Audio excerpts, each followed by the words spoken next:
أعوذ بالله من الشيطان الرجيم. بسم الله الرحمن الرحيم. فويل للذين يكتبون الكتاب بأيديهم ثم يقولون هذا من عند الله ليشتروا به ثمنا قليلا فويل لهم مما كتبت أيديهم وويل لهم مما يكسبون. صدق الله العظيم. Assalamualaikum warahmatullahi wabarakatuh. Ayat Al-Quran yang barusan tadi saya baca terdapat di Quran Surah Al-Baqarah ayat 79.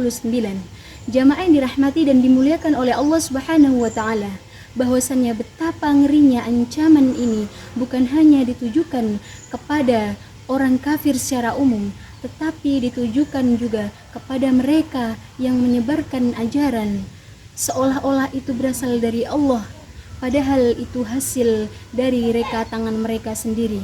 Mereka duduk, menulis, lalu berkata, inilah wahyu, padahal itu dusta.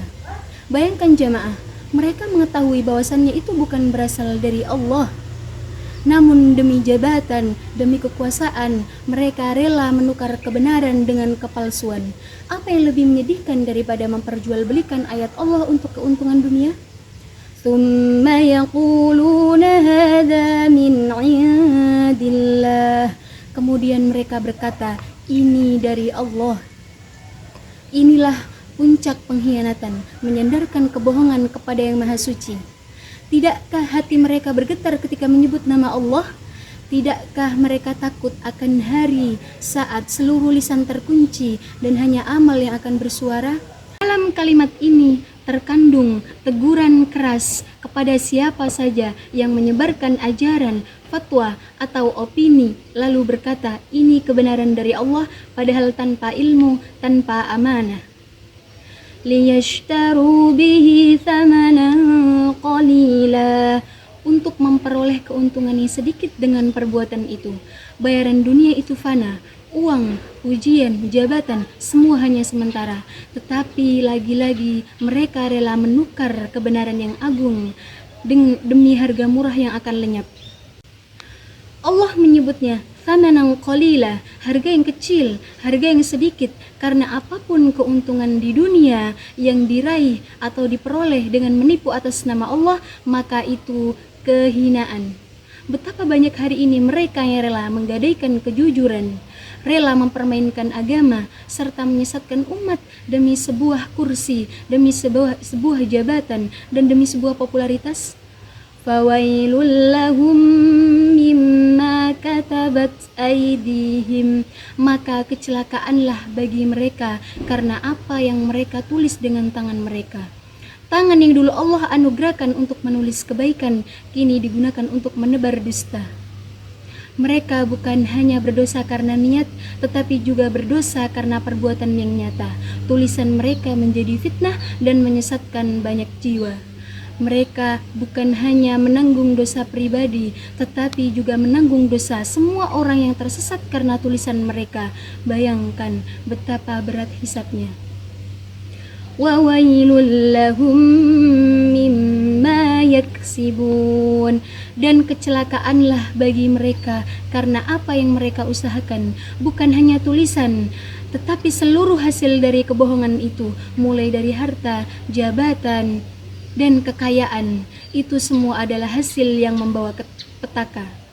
Allah menegaskan dua kali, fawailul lahum, bahwasannya azab, bencana, dan kecelakaan bukan semata-mata murka Allah Subhanahu wa Ta'ala, tetapi karena mereka telah menukar cahaya dengan kegelapan dan kebenaran dengan kepalsuan. Bagi penulis dan dai, jangan pernah kalian menulis atau berbicara atas nama Allah tanpa ilmu, tanpa amanah. Bagi pencari kebenaran, jangan kalian cepat percaya sebelum kalian meneliti apakah ajaran tersebut benar-benar berasal dari Al-Quran dan Sunnah. Dan bagi kita semua, Ingatlah, setiap huruf yang kita tulis dan setiap kata yang kita ucapkan akan dimintai pertanggungjawaban oleh Allah Subhanahu wa taala. Jika ayat ini membuat hati kita gentar, itu tandanya masih ada cahaya iman di dalam dada kita. Mari kita jaga lisan dan hati kita agar senantiasa tidak tergolong dalam golongan yang dilaknat ini. Semoga Allah senantiasa menjaga hati kita dan memberikan keikhlasan untuk senantiasa berbicara dan menulis sesuai yang benar di sisinya. Ya Allah, bersihkanlah niat kami, bimbing tulisan kami, dan lindungilah kami dari menjual agama demi dunia yang fana ini. Amin. Saya Yuli Datun Nikmah, santriwati Istana Al-Quran 6 Komaruzaman dari Lamongan. Wassalamualaikum warahmatullahi wabarakatuh.